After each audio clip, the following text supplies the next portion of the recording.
کہ چونکہ حالات مسلمانان بر صغیر کے لیے ہندوستان کی مجموعی فضا کے اندر اللہ جل شانہ کی بندگی کا حق ادا کرنے کے لیے موافق نہیں ہیں، اس لیے ہندوستان کے مسلمان اپنے لیے ایک الگ اراضی اور ایک الگ زمین کے ٹکڑے کا مطالبہ کرتے ہیں جس پر وہ اللہ جل شانہ کی بندگی کا حق ادا کر سکیں۔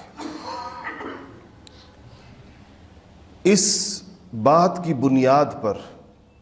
اس ضرورت کے احساس پر، اس سرزمین کا ایک ٹکڑا لینے کے اوپر، جس سرزمین پر 800 سال سے مسلمان حکومت کر رہے تھے، اس کے ایک 5ویں حصے پر قناعت کرنے پر اسلامیان ہند راضی ہوئے، اس شرط پر۔ یہ بالکل ایسا ہے جیسا کہ آپ کا گھر ہو 6 کنال کا اور اس پر کوئی شخص قابض ہو جائے اور آپ اس سے اس سودے پر راضی ہو جائیں کہ 1 کنال مجھے دے دو، باقی میں تمہارے لیے چھوڑ دیتا ہوں، کیونکہ اس 1 کنال پر مجھے میرا اختیار دے دو۔ تو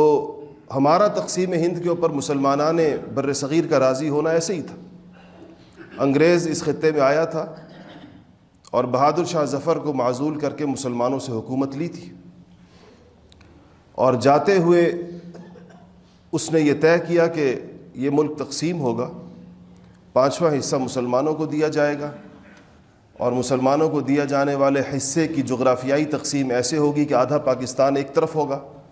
اور باقی آدھا پاکستان پورے ہندوستان کو پار کر کے دوسری طرف ہوگا۔ اور مسلمان اس پہ اس شرط پر راضی ہوئے، اس بات پر راضی ہوئے اس پر کہ اگر ہمیں ایک چھوٹے ٹکڑے کے اوپر بھی اللہ جل شانہ کا نظام قائم کرنے کی مہلت مل جاتی ہے، اللہ جل شانہ کا نظام قائم کرنے کی سعادت مل جاتی ہے، تو باقی زمین سے ہم دستبردار ہوتے ہیں، باقی پورے ہندوستان سے ہم دستبردار ہوتے ہیں۔ یہ تو ایک شرعی مسئلہ ہے کہ کیا مسلمان اس اسلامی سرزمین سے دستبردار ہو سکتے ہیں یا نہیں ہو سکتے۔ اسی بنیاد پر ہندوستان کی تقسیم پر علماء میں اختلاف تھا، اور احادیث بعض ایسی موجود ہیں کہ اگر ارض اسلام پر، ارض اسلام کا مطلب جس سرزمین پر اسلام رہا ہو کسی بھی دور کے اندر، ایک بالشت برابر ارض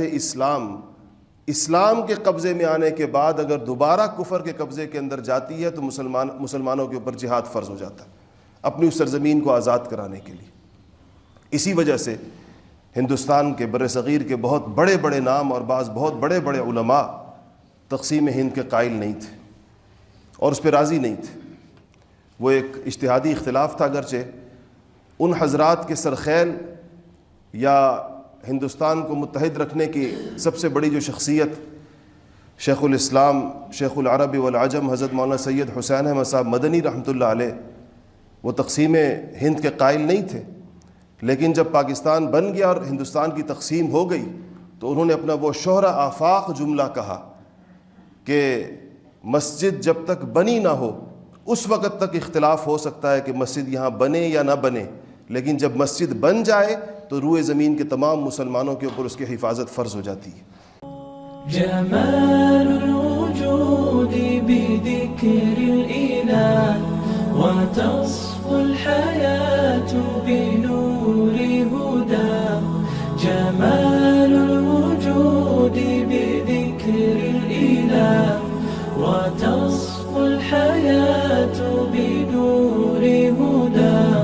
وتطلب نفس له طاعة ويبلغ سعد إلى منتهى، فؤاد شغوف إلى ربه أحب رضاه أحب لقاه، يظل يجيء إلى ربوة